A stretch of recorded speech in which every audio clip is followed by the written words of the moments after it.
Orrin Klopper. I got it right. I Perfect. somehow I just totally drew like I'm here with Orrin Klopper, CEO of Netsurit, and we're going to talk about the M&A space and how it applies to like many service providers and IT companies. And I'm really glad to have you here today. I love to have a business owner on the show who's out there in the field doing what we're talking about. Yeah, thanks, Ron. Really happy to be talking to you too. Let's kind of give everybody let's do a little bit of the background story. Kind of tell us a little bit about like kind of Netsurit, how you started it, why you started it, so we can kind of tie that to the rest of the story as we get into your journey. Yeah, sure. So at university, I connected with some friends. One of them was an engineer, and he was already selling engineering calculators and computers to engineers and to friends and family. And I took information systems as an extra major in my second year, and he invited me to come sell for them. And yeah, I haven't looked back since then. And then that was 95, and that's where my journey started. And then in 96, I pretty much said I want to do this full time. And then in the lead up to Y2K, I just saw so many entrepreneurial SMB businesses being exploited, Ron. They were just being taken total advantage of, sold technology and solutions they didn't actually need. And we realized that there was an opportunity to build a transparent, honest, values-based organization to deliver service to this SMB, SME entrepreneurial space that didn't rip them off and truly partnered with them.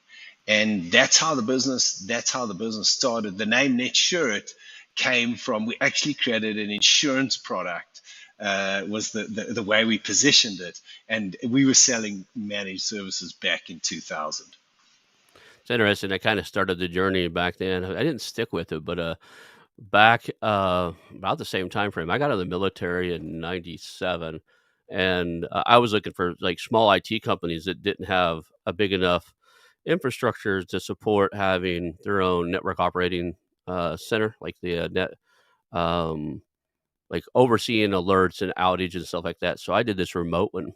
So I'd set up remote monitoring through kind of the equivalent of VPNs, secure networks back then, and we would monitor all their servers and stuff. We would just show up to fix stuff on their computers. Like these are small mom and pop shops that have probably about $100,000 back then, $100,000 worth of equipment or more. That's kind of our point where we started, and we would go, check on their backup systems, check on, if systems went down, we'd go rebuild them, and we had all their, build out systems. And it was kind of even more specific than that. Is we didn't touch anything Microsoft. All right, we were all Unix, Okay. Linux, Sun Solaris. So the world I came from back then. So yeah. So let's talk about. So that's been what. You had that company for over 24 years now, 20 something years. Wow. Now I've got a fascinating story to share about the early days of our business. We serviced quite a lot of doctors, and there was a group of cardiologists that there were two at one hospital and two at another, and they'd kind of joined forces. So they wanted to create a wide area network between the two hospitals. I think it was 1997 or 1998, and Microsoft didn't have all the technology that they have now, and so we used a Linux solution, which was called OCS by a famous sort of Linux provider. And so anyway, we set it up. Everything was working fine, and at that time, the technology used to create the VPN was ISDN. Okay, and at that time, the telco provider had per second billing. So if you connected for a second, it billed you for a minute. Okay, so the error in the system was it would dial, connect, and then drop the line. Dial, connect. So it was doing that about 20 times in a minute. So what happened was everything was working fine. The emails were working fine. They were super happy, and they started getting their connectivity bills. So wow, man, they ended up. It was massive amounts that we ended up getting it squashed and negotiated. But wow, that was a baptism of fire, as you could say. Yeah, it's interesting is the overage charges that used to exist, right? I remember, I can't remember if it was GoDaddy or somebody prior to GoDaddy, but I actually had a website. I had a few websites, and one of them got featured in the Wall Street Journal, and we had one PDF on there. It was kind of just a guide, and it got downloaded so many times. I got this like overreach. I had the minimum plan for my internet service provider. I got this overreach bill for like $27,000 and had to call them and negotiate. And I'm paying like 19.95 or 27.95 in a month in the 90s. Right? I mean, I was not paying a lot, and I get this bill, and I had to call and negotiate it off because it was like, okay, that's just not. And the sad part is that's the only traction I got out of that article. I didn't really grow the business any. It was really underwhelming and everything else. But that one download, man, just somebody got a hold of it, started like downloading it, and just I don't know if it was even you know kind of malicious because it was massive what they did. And Wow. anyway, but yeah, so let's jump into, let's fast forward to now. You've run this business for over, I guess, probably closer to 30 something. I'm not going to do public math here; I'll mess it up. But Yeah. from the 90s to now, that's at least 20 something plus maybe 30 something years at this point. I want to date myself because I graduated from high school in 90. Um, but the now you're on this journey of growth, and we were talking about right before the show about some acquisitions and stuff. Let's kind of Yes. jump into what's your growth strategy now, and how's that looking? Sure. So, we've kind of ad hoc done acquisitions in the past. Hmm. So going into the end of 2019, just to create a bit of context, I'll give a bit of background. Uh, we kick off our strategic planning quite early. So it was about September, October. We had a hard look at our organic growth, and it was in an absolute hole, Ron, for various reasons. What we were investing in marketing, our differentiation, and so we were really just, our growth had stalled. Then, come the end of 2019, early 2020, we saw the eye of the storm of the pandemic, and we didn't know what impact it was going to have. So we embarked on probably the most aggressive cost cutting we've ever done. And we ended up uh, taking 50% of that, putting it back into cash flow and profits just to protect the viability of the business because we didn't know exactly where it was going to end up. And then the other we were able to put into a growth and innovation fund where we were able to invest. So we'd had a relationship with a buy side advisory firm which had been finding us deals. We'd kind of turned that off. We kicked that off again, and we also invested heavily in our organic growth. So over the last 3 years, we've increased that spend by 5 times, and we ended up through our investment and focusing on that space doing 3 deals last year, one in New Jersey, one and two in New York, and we have 2 deals that we're working on this year. Hopefully, we can still close them this year. And we've actually decided, look, I think from an economic thesis perspective, we have to be organically growing. It's just, there is a law of diminishing returns, so we're trying to balance that. And on the other hand, we've leaned heavily into acquisitive growth because we believe that can create the exponential growth we want to achieve. So in this acquisition growth, did you guys define a really tight target as like, okay, here's the kind of companies we're looking for, or does that target shift? So tell me about the process of defining what you're looking for in an acquisition. Yes, for sure.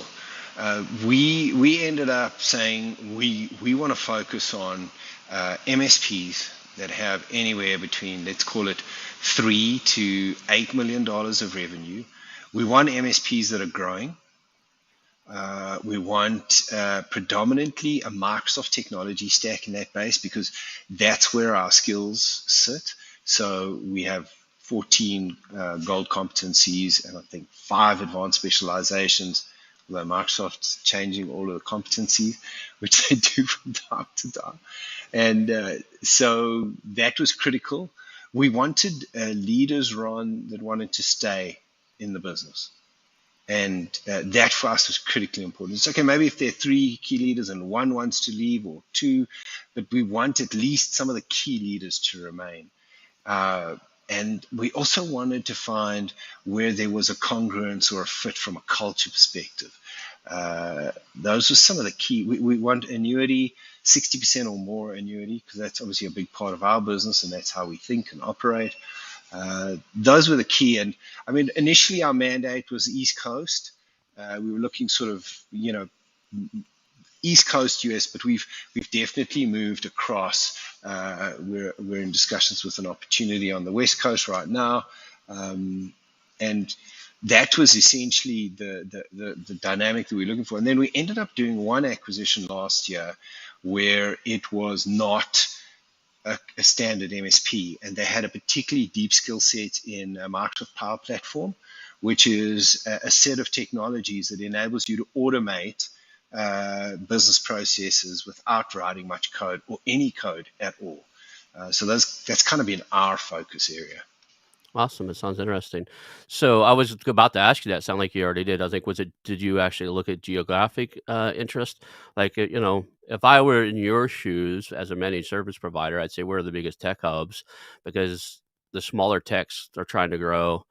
So Austin, the East Coast and the Silicon Valley would be like, the three things I can think off the top of my head. But where are emerging tech hubs to where people are setting up companies and stuff like that, and they're really up and running? So, but maybe I'm missing. I don't. I'm saying that and suggesting that without knowing what your actual target market is. So, what is Netsurit's primary customer? Like, who's your typical bread and butter Yeah, customer? sure. It's 50 to 1,000 user environments. So typically that's where we have real muscle. We either are their IT department or we augment their IT department. And that's where we've lived for the longest time. We've built up a lot of experience in financial services, manufacturing, non-profit. Interestingly, we have a lot of non-profit clients in New York, uh, and a few other areas where we've built real competence, and those are sort of that kind of defines a key. And it's also a customer that understands the impact that technology can have on their growth and their ability to operate and succeed. So that's really kind of what we see as an ideal customer. Okay, cool. So now you're in this growth through acquisition mode. One of we already talked about kind of the target, the size and stuff and the culture. One of the key things that always concerns me is how do you guys handle integration? Because integration, like getting them to work and getting the key employees to stay after. I think somebody was telling me on the show a few weeks ago that the average is like you lose 30% of the employees, and that seems really high. It's kind of dangerous, actually. So, Yeah, well, let me share a short story. So when I initially moved to New York in 2016, and we did our first acquisition in New York, Ron, we made every mistake you could imagine. We have one person left from that team today. oh, Okay, ow, ow. I can tell you stories for days on what transpired there. So we made every mistake you imagine. Look, we kept a high majority of the clients, learned some tough lessons. Man. I was back doing account management and sales, and so it was really a very very steep learning curve. So we licked our wounds and grew from there. But yeah, integrations. It's wow. You can talk about it for a long time. There's a great book called Scaling Up Excellence, and it is really he spoke about this idea of Buddhism and Catholicism, and Buddhism being what can you just leave in the core dynamic of that organization, and then whereas other organizations, when they might grow acquisitively or how they grow, is very prescriptive, almost like a franchise model. And there are some things we don't want to mess with, because what are we buying? We're buying the magic that entrepreneur built. And if we go in there and break that, that's when the people start to leave, the customers start to leave, and then all of the value dissipates. So we don't have a perfect answer, but we need to protect that culture, retain as many of the leaders as we possibly can, and so what do we integrate from day one? We centralize finance, we centralize marketing, specifically from a lead generation perspective, because what we found with a lot of the smaller MSPs, they've literally whittled down that marketing budget to hundreds of dollars, maybe a couple of $1,000s, and we have a significant investment in marketing, and then we allow those leaders to make decisions based on value on what to integrate, and it really happens organically. There's a massive skill shortage in the space, so that in itself drives how can we act as one business across all the regions. But it's there's no we've erred away from saying this is our integration formula. It's cast in stone. Now, like the one deal we did in New Jersey, we hardly integrated. These guys just carried on growing. Like when we did our staff satisfaction survey, which is based on the Gallup 12 questions, and we've been doing it for over 15 years across our regions. New Jersey got the highest results for their staff satisfaction survey out of every single business in the business, every single part of the business. And even with, we've got another survey we do, which is called Operating with Excellence, which is around the theme of one together. Are we working as one business? They got the highest result too. We didn't do anything. They just embraced the opportunity. They're an amazing bunch of leaders. So it's we don't have a clearly defined, this is exactly how we integrate. The only thing I say is marketing, finance, and then we try and be very thoughtful and considered, dependent on the nature of that business, and take it from there. One of the guests, I think, said it best when he said, the best acquisition is when the integration, you get as much from them, like you're taking things they're doing and integrating it into what you do, as you are having them do things your way or having them like use your systems and stuff. So I see that you've got like some of that. You're actually learning from some of these guys you acquire too. Definitely. Let's do a story time. Let's start with the worst. What's out of that? You said that the first one went really bad, but out of all the acquisitions you've done, what's the most? And don't share anything that'll hurt your business, but what's the most Sure. memorable lesson that you won't ever do again? Yeah, for sure. Look, I have to think of all the mistakes we made when we first did that, bought that business in New York. And on your question of integration, we kind of just went and said, do this, do that, use that system, change this process, change that policy. And I still have a great relationship with the founder of that business. He's still a shareholder in our business, and we were wrong. We were wrong. A lot of things that he argued with me about in the beginning, we were solidly wrong. And so that was definitely one. And then a few years before that, we bought a business in Cape Town in South Africa, which was really ad hoc. And we ended up where some of the founders left and actually went directly after customers. And we definitely learned from that. It didn't end up being significant, but it was just from a values perspective, it was very frustrating. Like I'm super old fashioned like that. So that was a bit of a nightmare. That would be disruptive mentally too, because like you're going through your daily thing, and now you got this thing that's really ticking you off over here, and it's in South Africa, and you're in probably New York, you're on the East Coast Yeah. somewhere. So Yeah. yeah. So you mentioned New York, you mentioned South Africa. Kind of like give us the lay of where you're at. Like what's the main hubs for Netsurit? Yeah, sure. So we have offices in New Jersey, New York, and that's where the majority of the customer base in the US is. We have some customers on the West Coast. I think one of the opportunities that COVID definitely presented, customers were more open to meeting with you no matter where you were. And then in South Africa, Cape Town, Durban, and Johannesburg. It's interesting. That's a diverse location there. So, Yeah. are you expanding in South Africa too, or are you expanding just in the United States right Yeah, now? the focus in South Africa is organic growth, but the focus of our acquisitive growth is definitely in the US. Okay, cool. So let's talk about the process. Like, if because this will help all of our listeners. If you own a business, you decide you're going to do acquisitive growth, you're going to grow through acquisition. The declaration of doing it's the first step, I guess. Like, hey, okay, we're going to do this. How did you guys move from, hey, we're gonna? I mean, you probably naturally acquired some stuff before you made that choice. You acquired companies before before the last 2 or 3 years, right? Yes.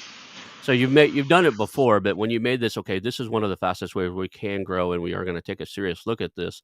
Kind of, can you give us the steps that you went through to identify, or even after the first mistake? Okay, we just because a lot of people would have quit, right? I know I've talked to many of people in this process. Are like, oh, our first acquisition was awesome. We grew our company by 50% overnight, and the second one almost bankrupted us. I'll never do another one. I mean, that's Yeah. normally there's not a Yeah. third or fourth or fifth one unless you bring in people that to help correct that path or help you see past your own blind side. I wouldn't call it mistakes or errors or Yeah. flaws, but just open the door to ideas and concepts and knowledge that you just don't know that you don't know. Um, what happened from the bad acquisition or the one that went bad afterwards, and to now to have you keep wanting to do it? Yeah, so I think we kind of looked at our organic growth and realized that if you go back 5 or 10 years, it was much easier to get clients, much easier.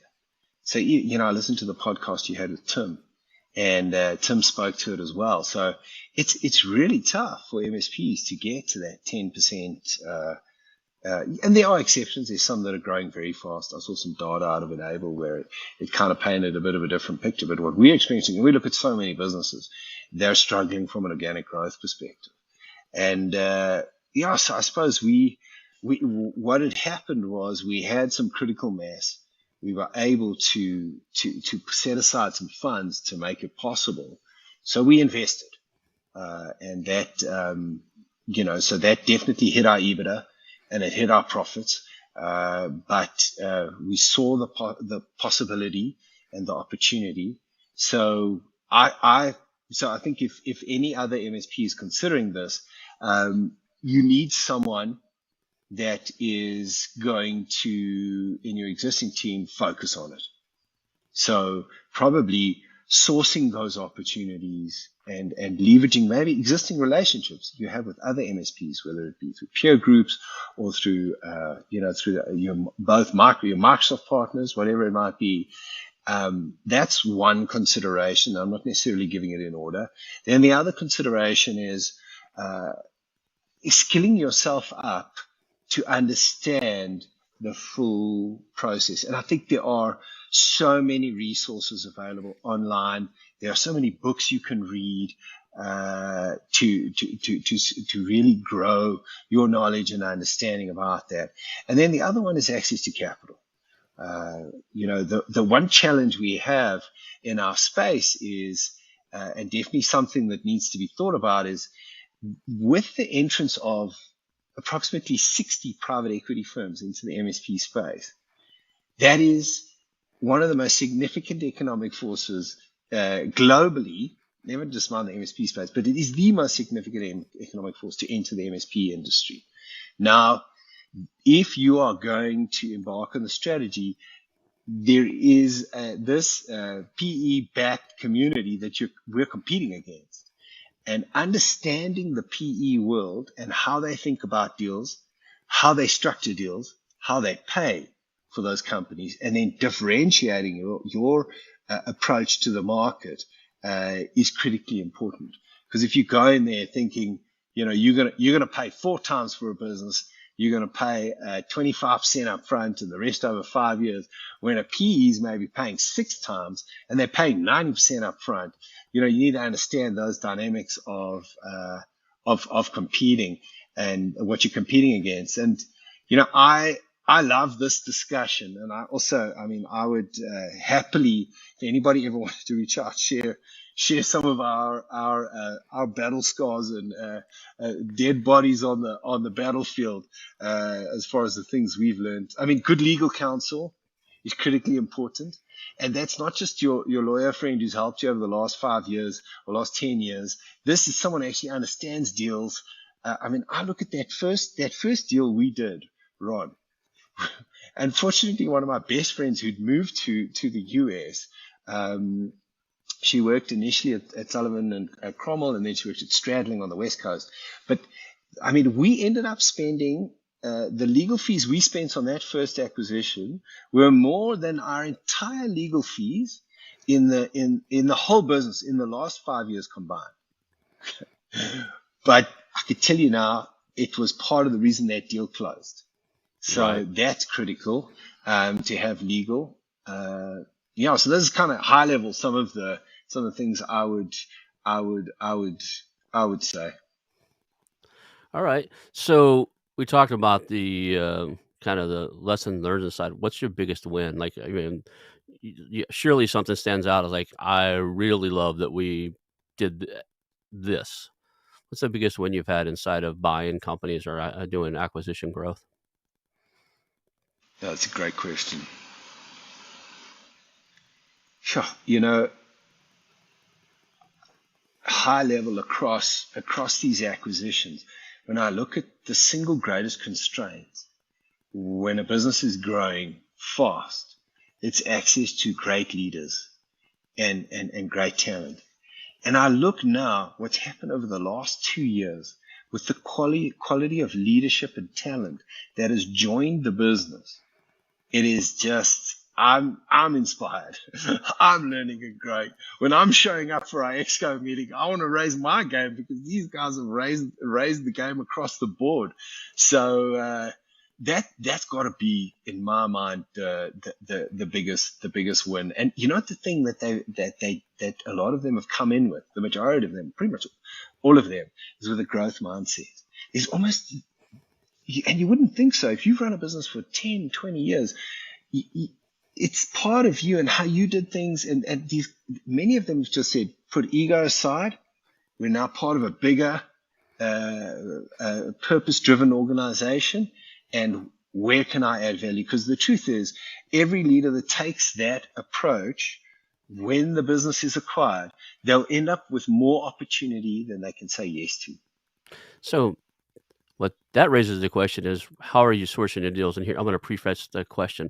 The reason I'm asking is because I would think if you were going through investment bankers, brokers, and advisors that do exit planning, the growth mindset is they're worn out most of the time. They're wanting to leave for a reason. They've got an exit planned.